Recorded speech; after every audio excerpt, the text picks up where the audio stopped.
Bapak, terima kasih Tuhan, kami bersyukur buat hari ini kami boleh mendengarkan firman-Mu.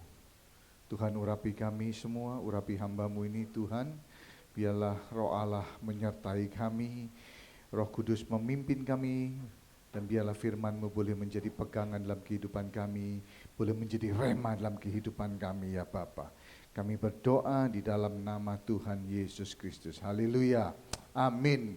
Puji Tuhan, terima kasih buat Pak Hendra, kesempatan juga buat semua bapak-bapak yang memberikan kesempatan kepada saya untuk membagikan firman Tuhan pagi hari ini. Tuhan itu baik.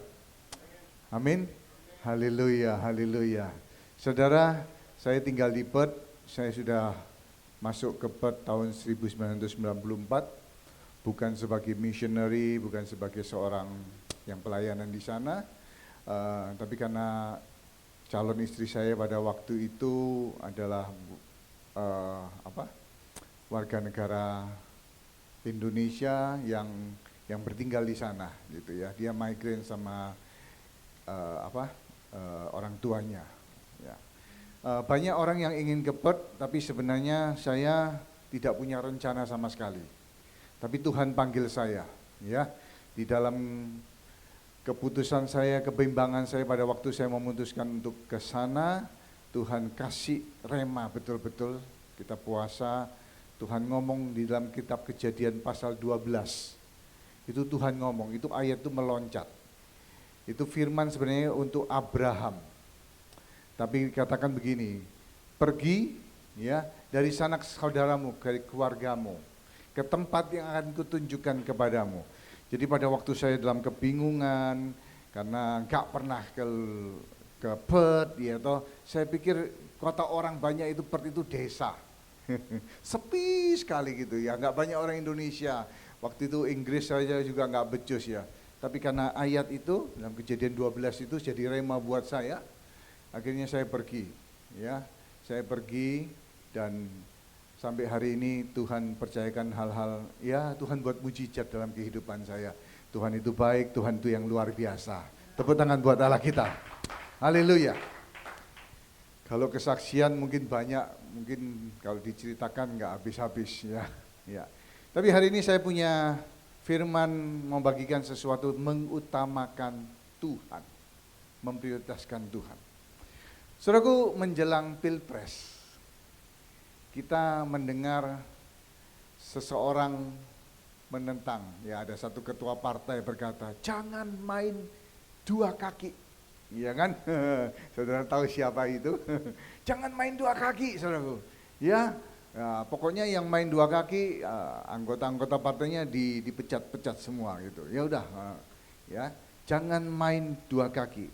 Satu istilah yang menggambarkan seseorang yang tidak all out, gak sepenuh hati memberikan satu pilihan atau dukungan kepada partai itu, mungkin partai lain atau calon kandidat yang lain. Jadi gak all out, gak sepenuhnya.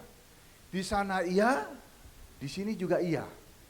Karena tujuannya ya kalau sini menang, kita juga ikut kebagian, kecipratan. Kalau di sini menang, ya kita juga kecipratan. Itu orang yang main di dua kaki, sini iya, situ iya. Nah, saya nggak bicara politik, saudara. Saya bicara tentang kekristenan. Di dalam kekristenan seringkali kita juga ada main dua kaki. Dunia iya, Tuhan juga iya.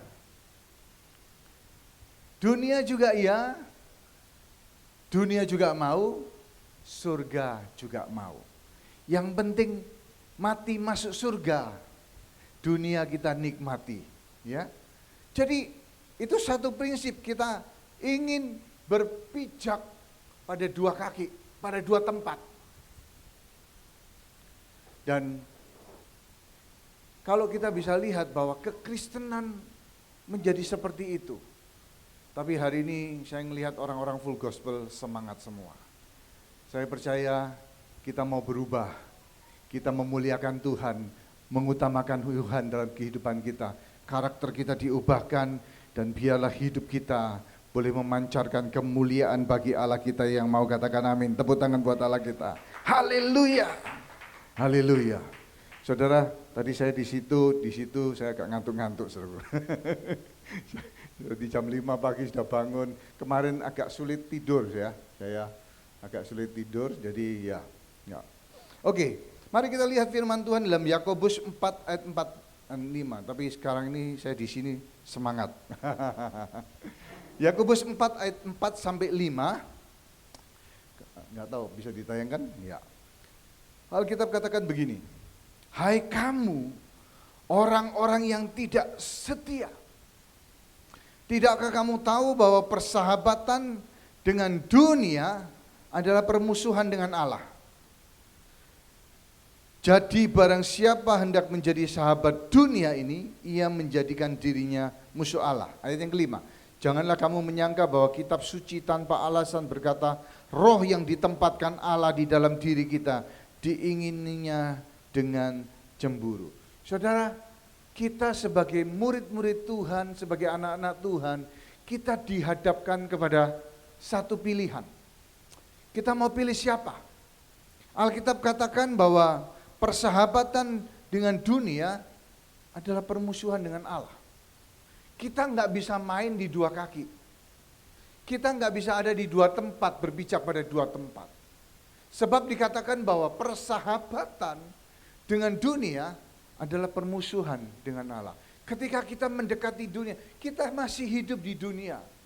Tetapi Alkitab dengan jelas mengatakan bahwa kalau kita bersahabat dengan dunia, kita menjadikan diri kita ini musuh Allah, musuh Tuhan. Roh yang ditempatkan ada Allah dalam kehidupan kita adalah roh yang cemburu.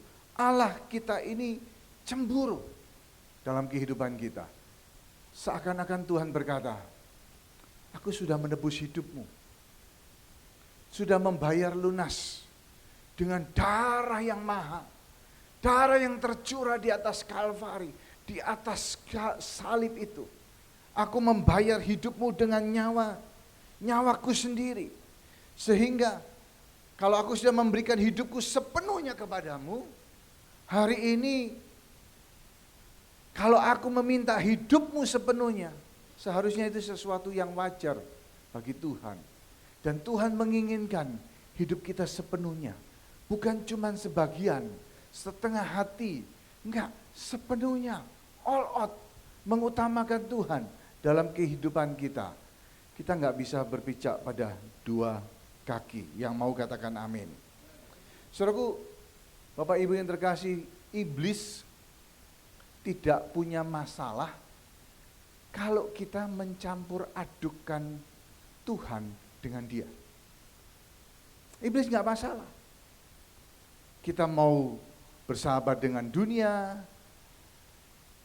ke gereja tiap hari Minggu, mungkin rajin, nggak pernah bolos, Minggu ke gereja, Minggu untuk Tuhan. Tapi aku juga mau dunia, Senin, Selasa, hal-hal duniawi, dosa kita lakukan. Iblis nggak masalah kalau kita campur adukan hal itu. Tapi bagi Tuhan itu masalah. Tuhan dengan jelas tidak mau persahabatan dengan dunia adalah musuh Allah. Tuhan mau kita segenap hati. Nah, saya di Perth, saya punya anjing.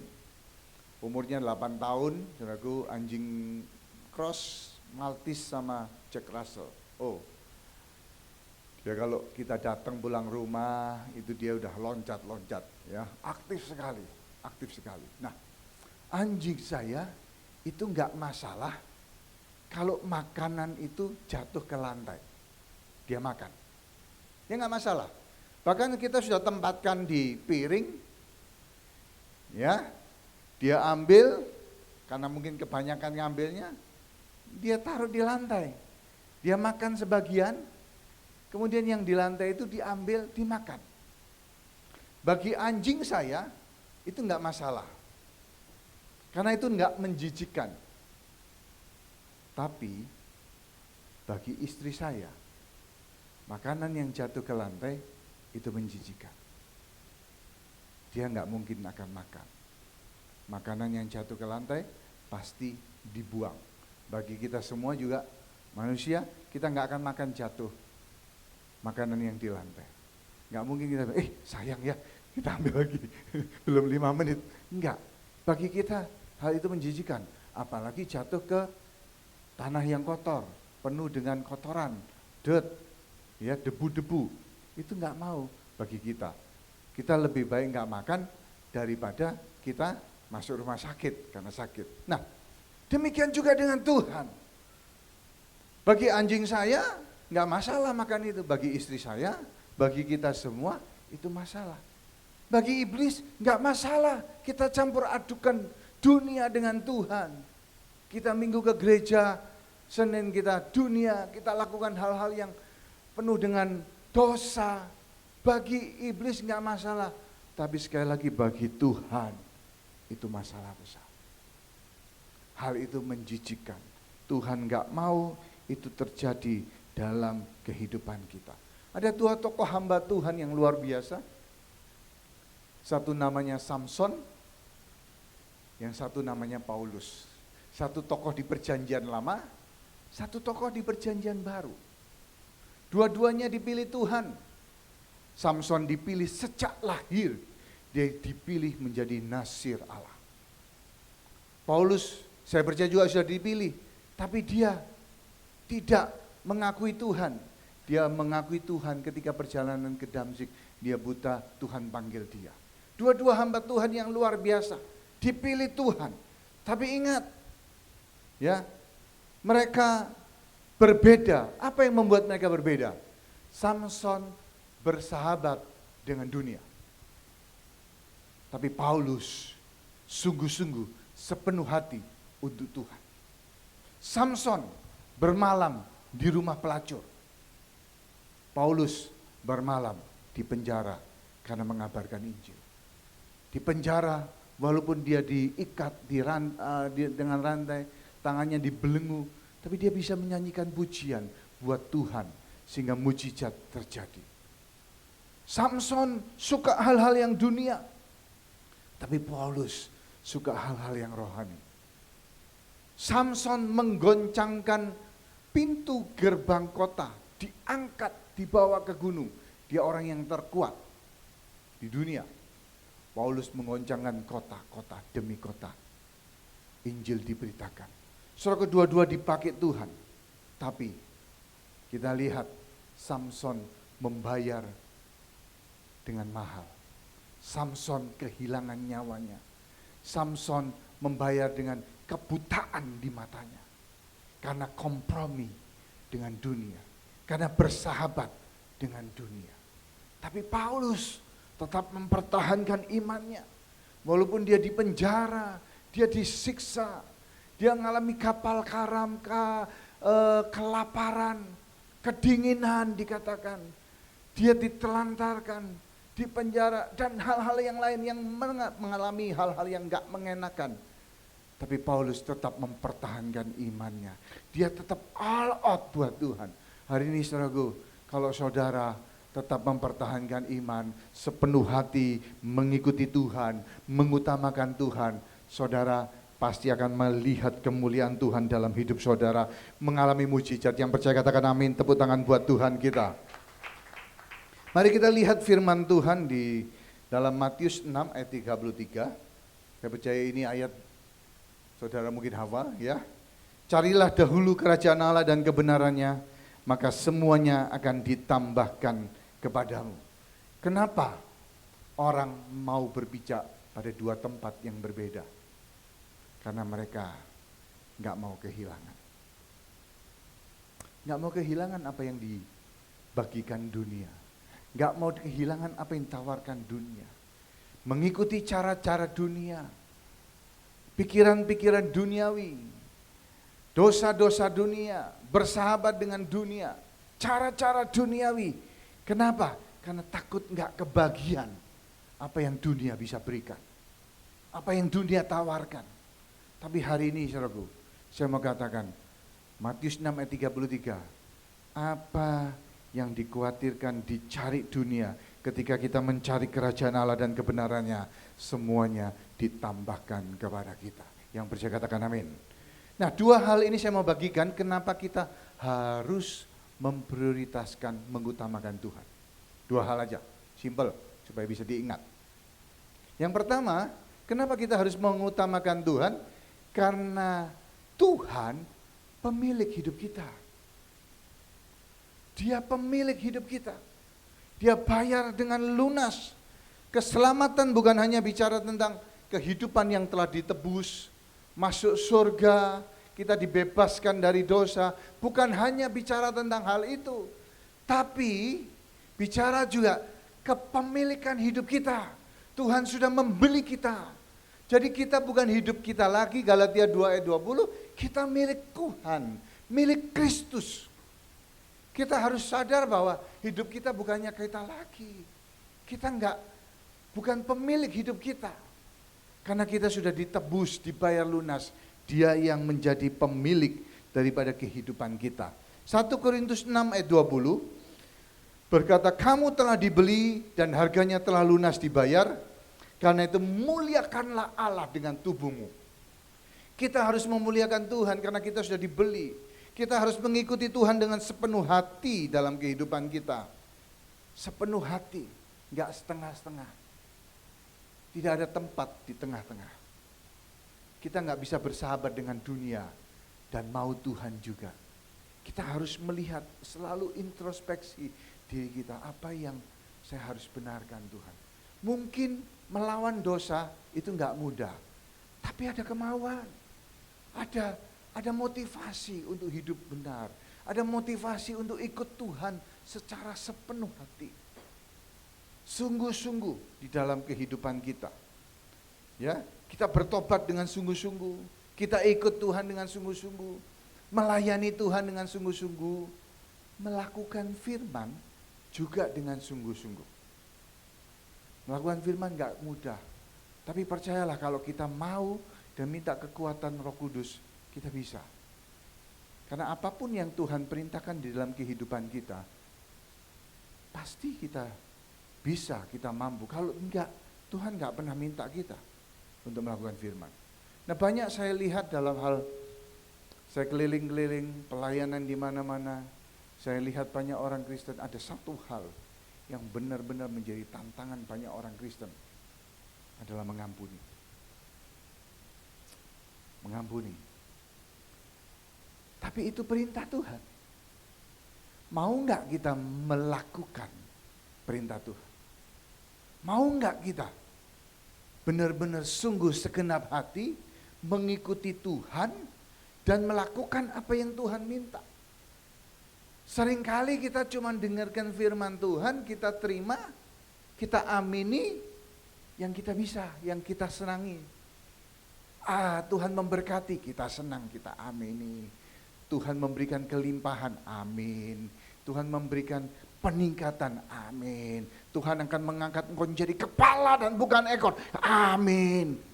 Tapi begitu firman Tuhan berkata, ampuni orang yang menyakiti hatimu.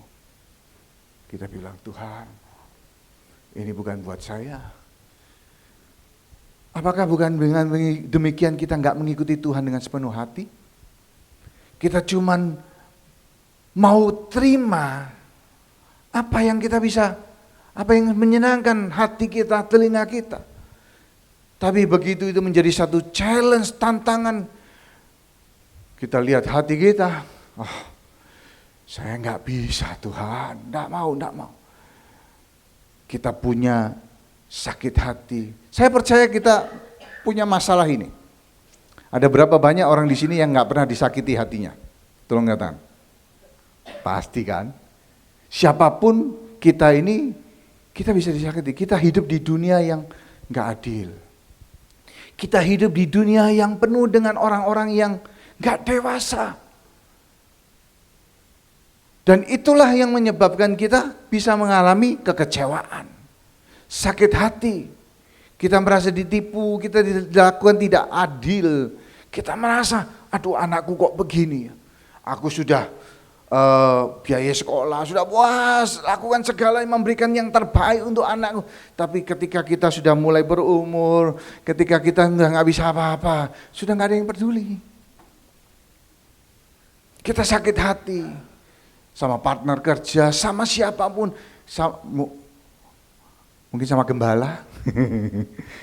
Kita menjadi orang yang, tapi nggak peduli sama siapapun. Firman Tuhan berkata, ampunilah.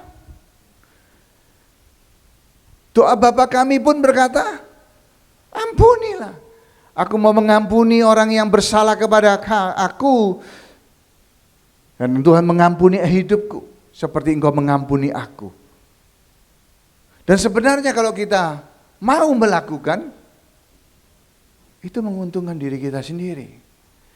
Tapi kita lebih memilih ego kita, lebih memilih rasa, saya nggak mau karena sakit hati kita.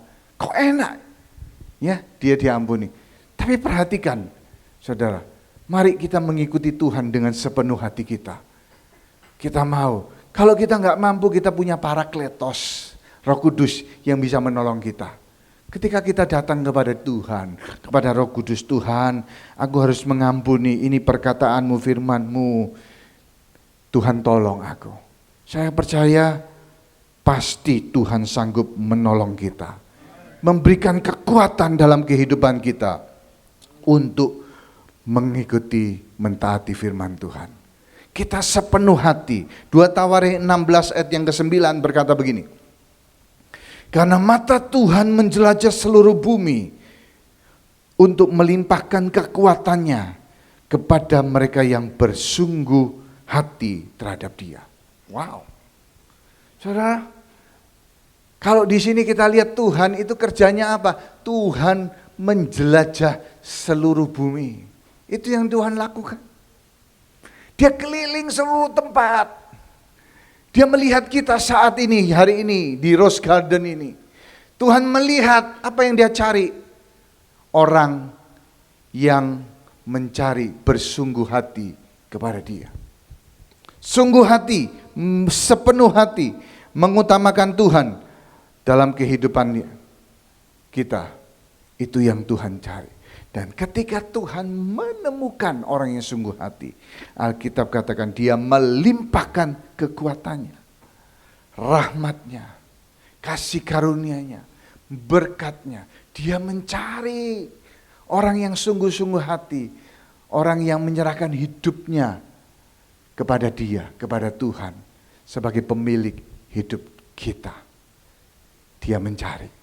Dan ketika kita mau, Tuhan pasti bisa melihatnya. Hari ini saudaraku, mari kita serahkan hati kita sepenuh hati, mengutamakan Tuhan, berusaha untuk melakukan firman-Nya sungguh dalam kehidupan kita. Dan saya percaya Tuhan sanggup melimpahkan kasih karunia-Nya, berkat-Nya, kemurahan-Nya, mujizatnya dalam kehidupan kita. Yang sakit pasti disembuhkan. Tuhan itu Allah yang maha kuasa, Dia Allah yang berkuasa. Yang percaya katakan amin. Dan saudaraku, kalau kita bicara sebenarnya Tuhan bukan cuma pemilik hidup kita juga, hanya cuma pemilik hidup kita, tapi juga kita berasal dari Tuhan. Ketika Tuhan menciptakan bumi, apa yang Dia lakukan? Ayatnya banyak, Kejadian 1 ayat 12, 11 dan 12. Ketika Tuhan menciptakan, kita lihat di situ ada pohonan, tanam-tanaman, bunga-bunga yang indah, flora-flora yang indah. Apa yang dilakukan Tuhan ketika menciptakan tanaman, pohon-pohonan? Dia nggak berkata pohon mangga bertumbuh, tebu bertumbuh, sawo buah-buahan, enggak, durian bertumbuh, enggak. Apa yang dia katakan? Dia berkata kepada tanah, hai tanah, keluarkan tunas-tunas baru, pohon-pohon yang berbiji, tanaman yang berbuah, sayur-sayuran. Dia berkata kepada tanah, dan saat itu ketika Tuhan mengatakan kepada tanah, tanah itu mulai mengeluarkan biji-bijian. Jadi semua yang kita lihat, tanaman, pohon-pohonan, tumbuh-tumbuhan, bunga-bungaan, itu semua diciptakan Tuhan. Dan dia berkata kepada tanah, tanah yang mengeluarkan. Nah, perhatikan di sini. Ketika tanaman itu dicabut dari tanah, tanaman itu pasti akan mati. Karena tanaman berasal dari tanah. Tanah itu yang mengeluarkan pohon-pohonan. Seberapapun besar pohonnya, beringin yang sebesar mungkin ratusan tahun atau pohon, begitu dicabut dari akarnya dari tanah dan digeletakkan begitu, ya, nggak diairin, nggak ditanam kembali, pasti akan mati. Berapapun umurnya dia, 100 tahun, 200 tahun, ya, 300 tahun. Pohon zaitun yang di dekat yang tempat di Taman Getsemani katanya ada 2000 tahun, begitu dicabut dari tanah pasti akan mati kalau tidak ditanam kembali. Nah, ketika Tuhan menciptakan binatang-binatang laut, yang menarik Tuhan juga berkata kepada lautan. Dia berkata, hai laut, keluarkan binatang-binatang hidup. Jadi ikan itu keluar dari lautan, dari air. Entah air laut atau air tawar. Semua ikan paus yang besar itu mulanya diciptakan dari lautan, dari air. Nah, perhatikan, ikan sebesar apapun, sekecil apapun, kalau dia dipisahkan dari air, pasti akan mati. Pasti. Tanaman tidak bisa hidup tanpa tanah. Ikan tidak bisa hidup tanpa air. Bagaimana dengan manusia? Ketika Tuhan menciptakan manusia, Dia berkata, mari kita menjadikan manusia seperti kita. Dan ketika Dia mengambil tanah, Dia membentuk tubuh manusia. Adam, Allah menghembuskan nafas hidupnya menjadi manusia yang hidup. Ada sesuatu yang Allah berikan kepada manusia, kehidupan. Tanaman tanpa tanah akan mati. Ikan tanpa air akan mati. Kita manusia tanpa Allah akan mati. Binasa. Karena ada kehidupan yang Tuhan berikan ketika kita diciptakan. Kita berasal dari Allah. Karena itu kita harus kembali mengutamakan Tuhan dalam kehidupan kita. Bukan hanya pemilik hidup kita, tapi Dia. Dari mana kita berasal? Saudara, inilah yang Tuhan inginkan dalam kehidupan kita. Kita mengutamakan Tuhan dalam kehidupan kita. Kita perlu Tuhan karena kita berasal dari Allah. Dan tanpa Allah kita akan mati. Itu yang pertama. Ya, Dia pemilik hidup kita dan kita berasal dari Allah. Manusia tidak bisa hidup tanpa makan. Manusia tidak bisa hidup tanpa air. Manusia tidak bisa hidup tanpa oksigen. Manusia tidak bisa hidup tanpa uang. Benar juga ya, kita perlu uang untuk hidup. Tapi uang bukan segala-galanya. Ada hal yang kita nggak bisa beli dengan uang. Tapi manusia juga, saya mau tambahkan, tidak bisa hidup tanpa Allah. Kita perlu Tuhan. Karena Dia pemilik hidup kita. Yang kedua, saudaraku, yang pertama, kenapa kita harus mengutamakan Tuhan? Karena Dia pemilik hidup kita dan kita berasal dari Dia. Yang kedua, karena hidup yang kita miliki adalah sementara dan kita akan masuk dalam kekekalan. Kita sementara hidup di dunia ini. Tapi hidup yang sementara ini adalah persiapan untuk hidup dalam kekekalan. Hidup sementara ini persiapan. Apa yang kita lakukan di dunia yang sementara ini akan menentukan apa yang akan kita terima di dalam kekekalan.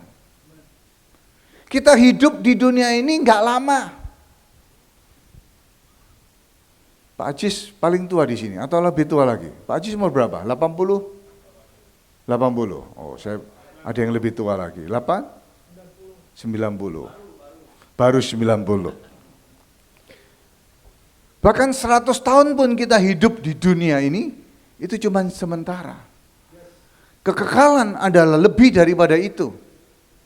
Dan kita harus tahu bahwa hidup yang dunia ini sementara. Kita lihat ayat firman Tuhan, 2 Korintus 5 ayat yang pertama. Ini ayat menarik, saudaraku.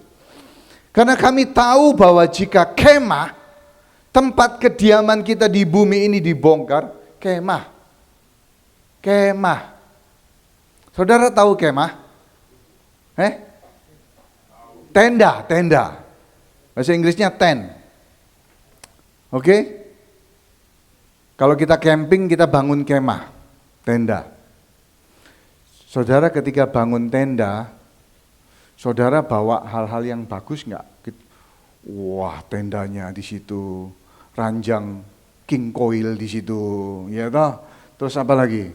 Furniture, furniture dari Italia kita taruh di situ. Kemah loh, enggak kan? Alkitab katakan hidup yang di dunia ini kita membangun kemah. Tuhan nggak ngomong rumah. Tetapi Alkitab katakan Allah telah menyediakan satu tempat kediaman di sorga. Itu rumah. Dalam bahasa Inggrisnya.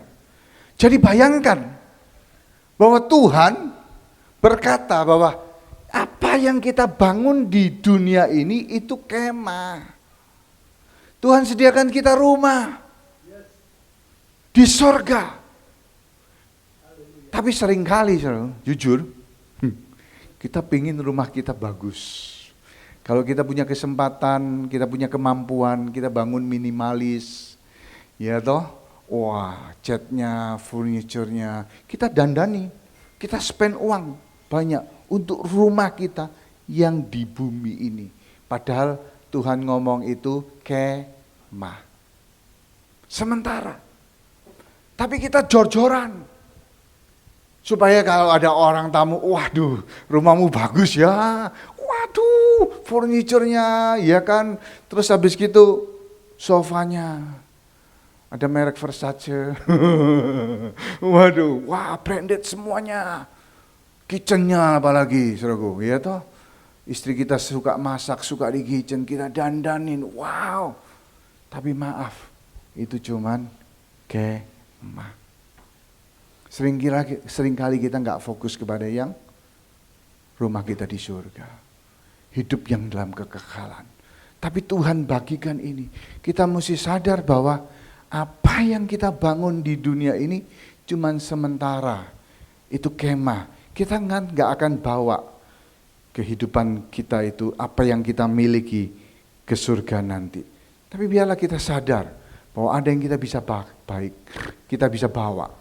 Kebaikan kita, pelayanan kita, apa yang kita bagikan kepada orang-orang miskin, kita danai gereja di desa-desa, itu semua dicatat Allah, dicatat Tuhan, untuk supaya kita bisa menerima yang terbaik di surga nanti. Saya percaya bagi saudara-saudara yang sudah melakukan perbuatan-perbuatan itu, saudara punya rumah yang luar biasa. Mungkin bahkan lebih daripada rumah Anda yang saat ini di bumi ini. Yang percaya katakan amin. Tepuk tangan kita Allah pada Allah di surga. Nah, sementara kehidupan di dunia ini menawarkan banyak pilihan, kehidupan di dalam kekekalan hanya menawarkan dua tempat. Sorga atau neraka. Pilihan banyak. Di bumi ini kita mau tinggal di mana? Mau tinggal di Jakarta, di bumi Serpong Damai, di PIK PIK ya toh, atau dimanapun tempat yang modern atau apa, ya kita bisa pemilih sesuai dengan kemampuan kita. Mau punya rumah di mana? Di Jakarta ada, di Bandung ada, di Bali ada, ya toh. Kalau kita diberkati Tuhan, kita punya 4-5 rumah, holiday home semuanya. Kita bisa. Tapi di dalam kekekalan cuma ada dua pilihan. Cuman ada dua tempat, surga atau neraka. Karena itu apa yang kita ambil, hubungan yang kita miliki, itu akan mempengaruhi apa yang kita terima. Ketika kita hidup dengan mempertimbangkan kekekalan, nilai-nilai hidup kita akan berubah.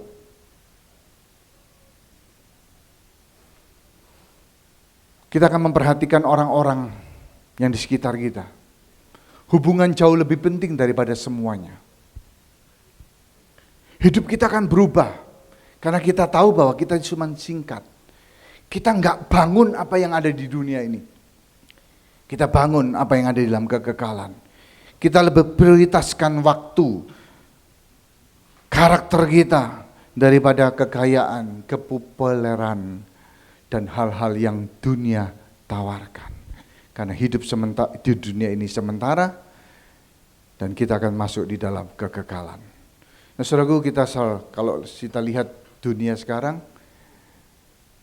kita lihat peperangan di mana-mana. Kita mesti tahu bahwa waktunya akan segera tiba. Percaya bahwa Tuhan Yesus akan segera datang. Mari kita mempersiapkan diri kita. Ada 3 hal. Saya mau bagikan secara cepat. Ya, 3 karakter yang perlu kita ambil, sikapi untuk bisa supaya kita bisa mempersiapkan kedatangan Tuhan. Imamat 6 ayat yang 12. Api yang di atas mezbah itu harus dijaga supaya terus menyala, jangan dibiarkan padam. Tiap-tiap pagi imam harus menaruh kayu di atas mezbah, mengatur korban bakaran di atasnya, dan membakar segala lemak korban bakaran keselamatan di sana. Harus dijaga supaya api tetap menyala di atas mezbah, jangan dibiarkan padam. Dalam perikop ini ada 3 kali Tuhan ngomong ini. Jangan biarkan api padam. Dan ini tugas kita. Saudara, Pak umur berapa? 90. Tugas Anda belum selesai. Jangan biarkan api dalam hidupmu padam. Anda harus korbankan terus. Kalau ada lihat orang-orang sekitarmu padam, itu tugas kita untuk memberikan api. Alkitab katakan imam itu di dalam bait Allah, di dalam pelataran, dia harus menaruh kayu untuk supaya api itu tidak padam. Jangan dibiarkan padam. Setiap hari, ini adalah gambaran korban bakaran di dalam pelataran Tuhan, pelataran bait Allah. Imam itu bertugas untuk jaga api supaya tidak padam. Tuhan sudah memberikan api dalam kehidupan kita. Tapi apa yang mesti kita lakukan? Jaga api itu supaya tidak padam dalam hidup kita. Kita perlu itu. Banyak orang Kristen yang sudah padam. Dulu ikut Tuhan, sorry Pak. Dulu ikut Tuhan. Dulu saya pelayanan Pak. Saya ikut doa. Senin ikut doa, ibu. Kaum remaja ikut doa puasa, ikut. Wow. Tapi hari ini gak ikut apa-apa. Mari jaga api itu dalam hidupmu supaya tidak padam. Singkat, ada 3 karakter. Di Betania ada 3 orang. Yang pertama Maria, Marta, dan Lazarus. Yang pertama Maria. Apa yang Maria lakukan? Ketika Tuhan Yesus datang, dia duduk di kaki Yesus. Apa yang kita bisa belajar dari Maria? Tetap lapar dan haus. Keep hunger. Maria lapar, dia haus. Saudara lapar dan haus firman Tuhan, baca firman Tuhan, datang ibadah, lapar dan haus, itu yang Maria lakukan. Yang kedua Marta. Marta apa yang dia lakukan? Dari pagi dia melayani Tuhan, dia masak, dia peduli dengan pekerjaan Tuhan, dia peduli dengan rombongan Tuhan Yesus perlu makan. Maria melayani Tuhan. Supaya api kita nggak padam, kita mesti tetap melayani. Layani Tuhan terus. Walaupun mungkin saudara pernah dikecewakan ketika saudara melayani. Pernah digesek. Tidak dianggap. Tidak dihargai. Tapi hari ini saya mau katakan, keep serving the Lord. Karena kita melayani Dia, bukan melayani manusia. Yang ketiga Lazarus. Apa yang kita bisa belajar dari Lazarus? Lazarus orang yang seharusnya mati, tapi dia mengalami mujizat Tuhan. Dalam 1 hari dia diangkat Tuhan. Namanya jadi terkenal. Orang banyak panggil Lazarus. Dia 4 hari di dalam kubur. Pasti ada banyak hal-hal yang mujizat yang dia lihat. Peristiwa-peristiwa, mungkin ke surga. Banyak orang tertarik. Panggil dia. Tapi ingat, seperti Maria keep hunger, Martha keep serving, Lazarus keep humble. Lazarus tetap rendah hati. Dan itulah yang harus kita lakukan. Supaya kita, api Tuhan bisa dijaga. Sehingga ketika Tuhan Yesus datang, kita diangkat. Kita kedapatan tidak bercacat dan tidak bersalah di hadapan Tuhan. Yang percaya katakan amin. Mari kita berdoa. Misi bisa angkat satu pujian? Iya. Yang terutama.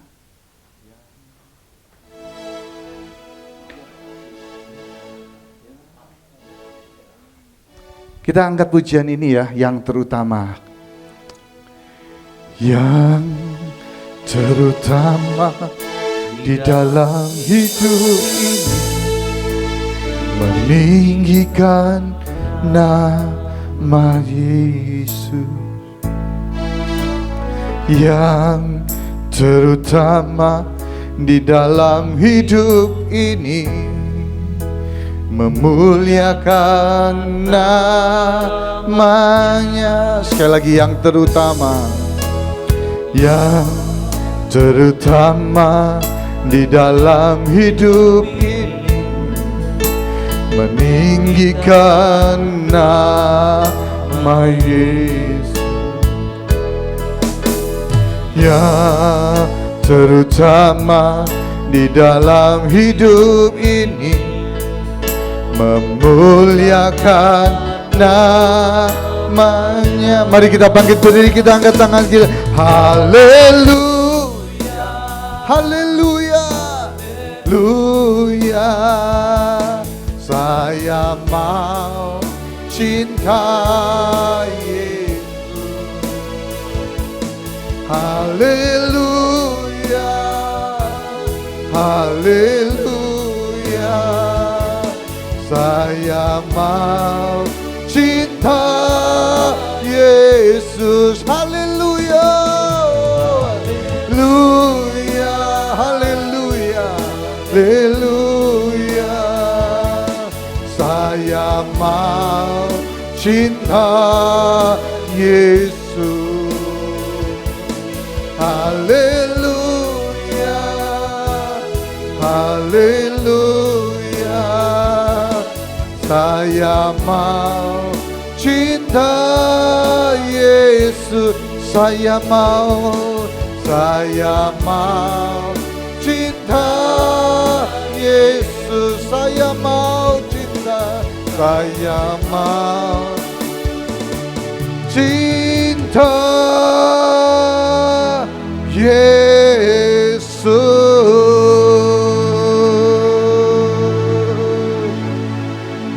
Engkaulah segala-galanya dalam kehidupan kami. Kami mau mengutamakan Kau dalam kehidupan kami, Tuhan. Kami mau mendekatkan kepada diri kami sepenuhnya kepada Tuhan. Sepenuh hati kami mau mengikuti Engkau, Tuhan. Jauhkan kami dari hal-hal yang duniawi, Tuhan. Tuhan membuat kami untuk mencintai Engkau lebih lagi dan lebih lagi. Dari hari ke hari, Engkau memperbarui kehidupan kami, karakter kami, keluarga kami menjadi lebih indah bersama dengan Kau, Tuhan. Kami serahkan keluarga kami, anak-anak kami, pelayanan kami. Tuhan, biarlah kami boleh menjadikan Engkau segalanya dalam kehidupan kami. Bisnis kami menjadi yang nomor kedua. Tuhan dan keluarga menjadi yang utama dalam kehidupannya. Biarlah kami boleh mempersiapkan hidup yang sementara ini, Tuhan, tetapi indah di hadapan-Mu. Kami menjadi orang-orang yang bermakna, menggunakan setiap talenta kehidupan kami. Karena kami tahu hidup di dunia ini sementara. Kami gak lama di dunia ini Tuhan. Kami sementara. Dan biarlah apa yang sementara ini boleh kami pakai Tuhan. Hidup yang singkat ini boleh kami pakai Tuhan. Buat kami sebagai bekal di dalam kekekalan. Kami boleh kedapatan tidak bercacat dan tidak bercela. Kami menjadi orang-orang yang setia. Kami menjadi sahabat Allah. Menjadi orang-orang yang mengutamakan Tuhan. Tuhan tegur kami kalau kami mulai tertarik kepada dunia. Mulai mendekati dunia. Tuhan, kami perlu Engkau dalam kehidupan kami. Bapa, hamba-Mu berdoa Tuhan untuk seluruh susunan kepengurusan daripada Full Gospel Businessman Fellowship di tempat ini, di Tomang Chapter ini Tuhan. Engkau memberkati keluarga mereka, apa yang mereka lakukan Tuhan. Engkau memberkati Tuhan. Engkau memberkati dengan berlimpah-limpah, dengan kesetiaan, dengan upah kesetiaan ya Bapa. Engkau melihat apa yang mereka lakukan. Bahkan mereka memberi dengan satu tangan yang tertutup, tersembunyi dari tangan yang lain. Tidak ada orang yang tahu. Tapi kami tahu Tuhan tahu. Tapi kami tahu bahwa apa yang kami berikan itu hanya sebagian kecil daripada apa yang Tuhan bagikan, berikan dalam kehidupan kami. Yaitu nyawa Tuhan sendiri. Dia turun dari surga. Dia merendahkan hidupnya menjadi manusia. Dan mati di atas kayu salib sebagai seorang hamba, doulos. Saudara, kami tahu Tuhan, kami ini siapakah kami ini? Engkau pemilik hidup kami. Kalau kami boleh katakan kami sebenarnya kacung, doulos. Kami enggak punya apa-apa, kami enggak berharga. Tapi Tuhan pakai kehidupan kami. Dan biarlah Tuhan, sebagai hamba kami rela melakukan apa yang Tuhan perintahkan dalam kehidupan kami. Tuhan, kami mau supaya api dalam kehidupan kami tetap menyala. Kami gak mau padam Tuhan. Biarlah menjelang akhir daripada garis finish pun Tuhan, kami tetap berkobar-kobar. Menyala-nyala bagi Tuhan. Melayani. Biarlah roh-Mu menyala-nyala. Dan layanilah Tuhan. Kami mau api itu tidak padam. Bahkan kami mau bagikan kepada orang lain. Menjangkau dunia ini. Supaya api Tuhan boleh tersebar di mana-mana. Terima kasih Tuhan. Terima kasih. Kami belajar dari Maria untuk tetap lapar dan haus akan kebenaran firman-Mu. Kami belajar dari Marta untuk tetap melayani Tuhan sepenuh hati, memberikan yang terbaik untuk Tuhan. Kami belajar dari Lazarus untuk tetap rendah hati. Siapakah kami ini Tuhan? Kalau kami boleh dipakai. Kami hanya hamba-hamba yang taat dan setia menjalankan tugas yang Tuhan percayakan kepada kami. Terima kasih Tuhan. Firman-Mu selesai, tapi kami tahu Roh Kudus tetap berbicara dalam kehidupan kami. Biarlah berdoa Tuhan supaya api dalam kehidupan kami, untuk jemaat-Mu tempat ini, untuk pengurus di tempat ini supaya tidak padam. Mereka menyala-nyala melayani Engkau ya Bapa. Terima kasih Tuhan. Mari angkat tanganmu, arahkan hatimu kepada Allah Bapa di surga.